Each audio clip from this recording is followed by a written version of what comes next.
Yeah, I think Holly's seen it all, done it all. She's been KO'd. She's KO'd people.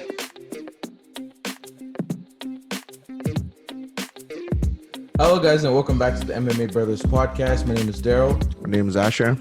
and we're talking Holly Holm, UFC Fight Night versus Aldana. Asher, we're going to start off with the main card as usual, and I'm going to admit this off the bat. Don't know too much about these fighters.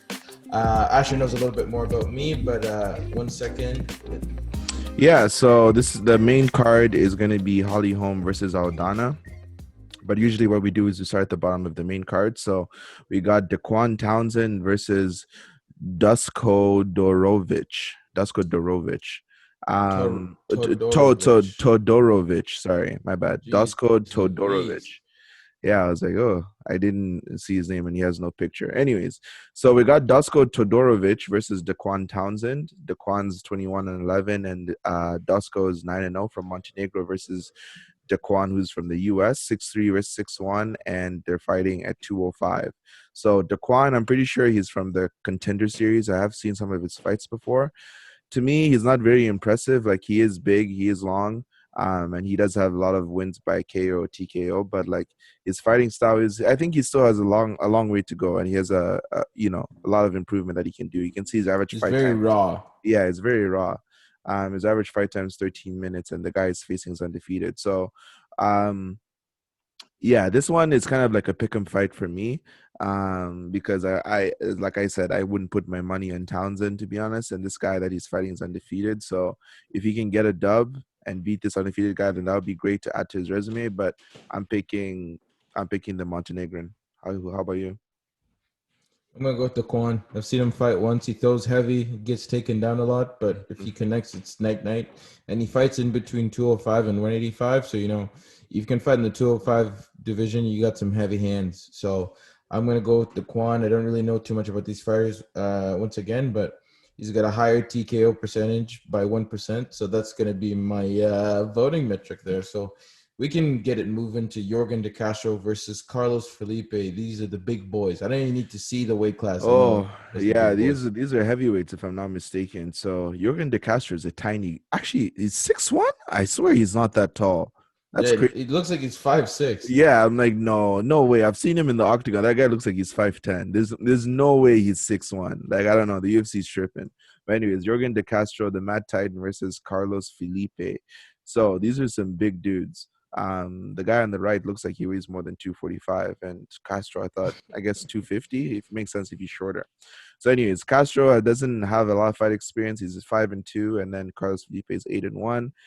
Castro is from Cape Verde, and Carlos is Brazilian, and the reach is pretty much the same. So, yes, in this fight, I know Jorgen De Castro has hands. So, as you can see, 80% of his wins are by KO or TKO, and Carlos Felipe, same thing.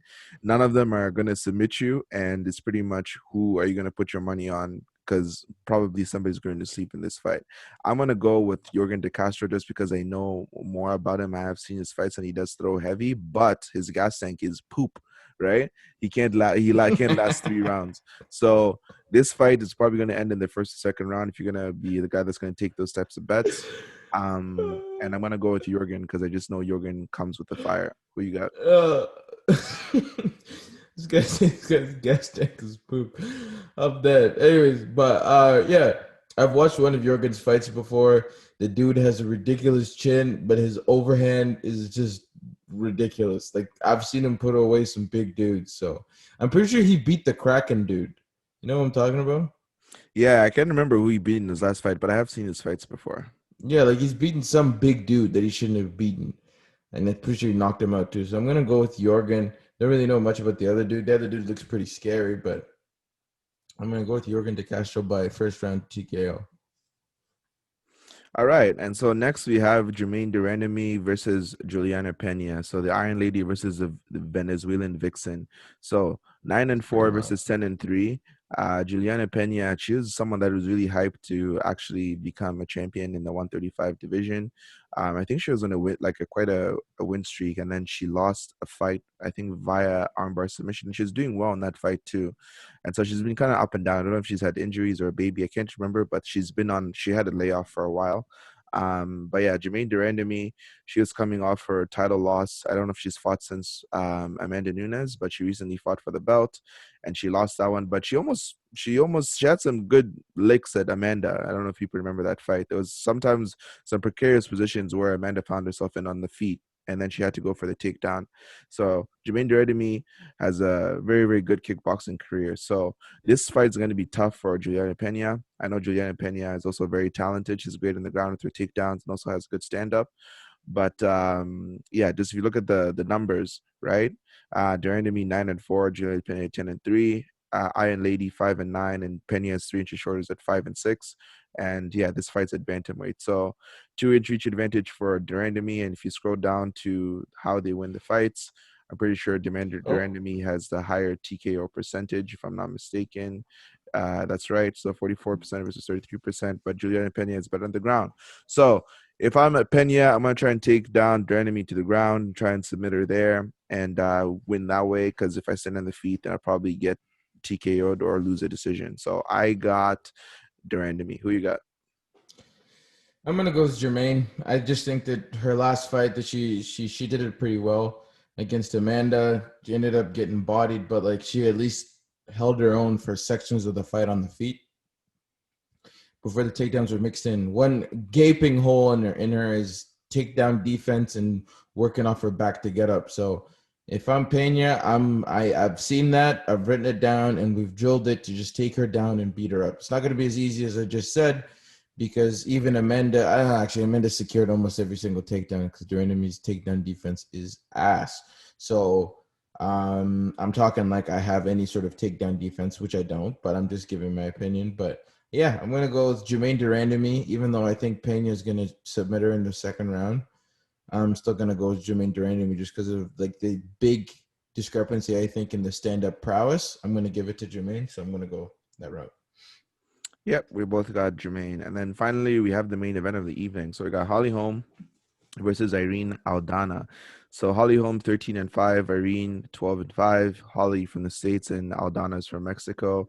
Aldana is 1 inch taller. This is a bantamweight, and Holly Holm has a half-inch reach advantage. So Holly Holm, she's getting up there in age. I think she's like 38 now. I don't know. Like she's close to 40 for sure. Preacher's daughter. She is number 2 at the bantamweight division. So I guess Durandamy is only one ranked above her before Amanda Nunes is the champion. So yeah, Holly Holm, I think she's won like 1 or 2 fights since beating Ronda Rousey and then lost 5. So she's been win one, lose one for a while. She lost the title fight to Amanda Nunes at 145. And since then, I don't know. I can't remember who her last victory has been, but pretty much I'm gonna go with Holly Holm in this Wow. fight because what? Holly Holm beat Jermaine Durandamy, and then beat some girl named Beth Correa. Then she lost to Cyborg. This is on 2017. Then she beat Megan Anderson by decision. Then she lost to Amanda Nunes, and then she beat Raquel Pennington. And then now she's fighting Irene Aldana. So Yeah, so I she's think, been win one, lose one, win one, lose one for a while. So, and she's um, 38. yeah, that's what I thought. So, yeah, I just know Holly Holm has very, very good takedown defense, very, very good Muay Thai, and she has good kickboxing.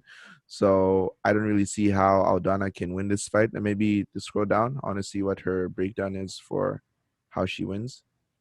I went down the rabbit Yeah. hole on Holly Holm's career. So Sorry. yeah, so pretty much, yeah, Holly Holm has a higher TKO percentage, and Aldana can win by submission, but I don't think she's going to. I think Holly Holm has worked on her ground game a lot and her takedown defense, so I think she'll be ready for this fight and will get the dub. Who you got? Yeah, I think Holly's seen it all, done it all. She's been KO'd. She's KO'd people. She knows how to take her takedown defenses very well. She knows how to point fight. I don't think she's gonna come out here and look for the KO victory. I think she's just gonna come out here and point fight. Take the preacher's daughter's title home, and she'll be on her way to another title fight to get KO'd by Amanda Nunes again. So I don't really see anything changing at the top of the heap for the women's division while Amanda's running reign. And I don't really think Irene. I keep on calling her Jessica Aldana. Her name's Irene. Looks like. Or is it Irina? Yeah, it's Irene. I don't think Irene has enough weapons. Quite frankly, I just think Holly's faced grapplers better than Irene. She's faced ground practitioners better than Irene.